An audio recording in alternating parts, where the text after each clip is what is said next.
I got my PhD in the field of organic chemistry, postdoc at Stanford University, joined the group of a man who was going to win a Nobel Prize in chemistry, voted one of the top 50 most influential minds in the world. I was a visiting scholar at Harvard University.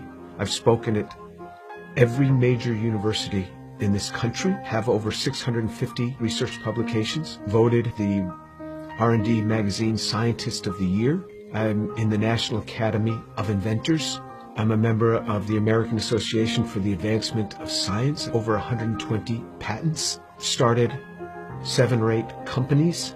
We work in areas that range from medicine to material science to electronics, computer memory, medical devices. We work across a broad range of areas.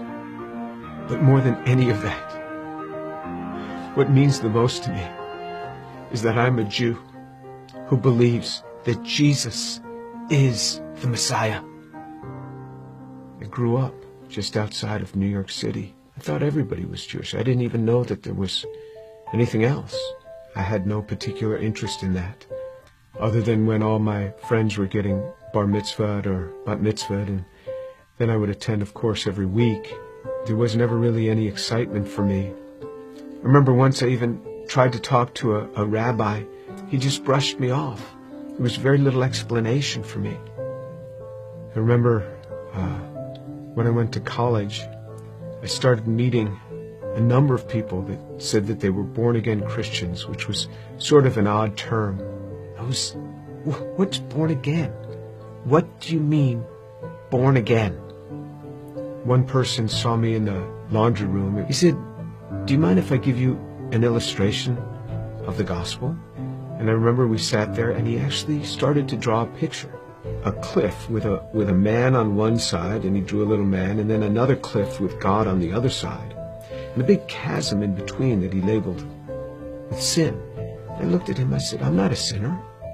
I've never killed anyone. I've never robbed a bank. How could I be a sinner?" And he had me read a verse from the Bible. "For all have sinned and fall short of the glory of God." In modern Judaism, we never really talked about sin. I don't remember ever talking about sin in my home. So he turned to another passage. Jesus said, "I say to you that everyone who looks upon a woman with lust for her has already committed adultery with her in his heart." Pow! I felt just as if I had been punched right in the chest. Here I was, new in college. I didn't think anybody knew. I would pick up these magazines, and I became addicted to pornography. It was just through those magazines. And all of a sudden, something that's written in the Bible, somebody who lived 2,000 years ago is calling me out on it. And I felt immediately convicted, and that now I realized I was a sinner.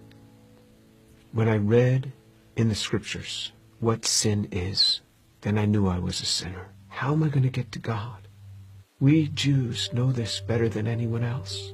Without the shedding of blood, there is no forgiveness of sin. This description in Isaiah 53 of how he will bear upon himself my sin, the things that I had done, and this was him. This was the man that took this upon himself on the cross. The perfect God comes and gives himself for us. He is the one that gives himself for us. I started to realize how Jewish the New Testament is. This book is so Jewish. The New Testament is so Jewish. It's all around Jewish people. And then on November 7th, 1977, I was all alone in my room. The realization that Yeshua is the one who died on the cross. And I said, "Lord, I am a sinner. Please forgive me. Come into my life." And then all of a sudden, someone was in my room. And I opened my eyes. I was on my knees. I opened my eyes. Who's in my room? That man, Jesus Christ, stood in my room. This amazing sense of God. Jesus was in my room, and I wasn't scared. All I started doing was just weeping. The presence was so glorious because he was there in my room on that day. And I didn't want to get up. And this amazing sense of forgiveness just started to come upon me. That was it. Finally, I got up. I didn't know what to do. I didn't know who to tell. Here's this Jewish kid from New York City. What am I going to say? My cousins were shocked. How could you do that? You're Jewish. Telling my mother how I had invited Jesus into my life. She didn't say much. She was weeping. She told my father they weren't happy at all.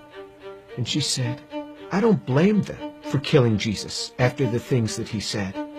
Who is he to come against these religious leaders that have dedicated their lives to helping people and to tell them that they are whitewashed tombs? Who is he, this young man in his 30s, to say this to these scholars? He got what he deserved. And my mother's a very deep, pensive, careful reader. She read from Genesis right on through the Tanakh, the whole thing. When she got done, I said, what did you think?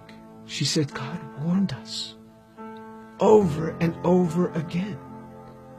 He warned us. When my daughter was about 15, my mother and father came to visit us. At one point, my mother went into her room for several hours. She came out. She said, what a young girl you have. She talked to me for a long time. She started reading the Bible again, both the Old and the New Testament. One day, not long after that, she called me on the phone at the age of 72. She said, Jimmy, you wouldn't believe what happened. I said, what happened? She said, I was just reading. And it hit me. It hit me. The way he gave his life. I believe it now. Jesus is the Son of God.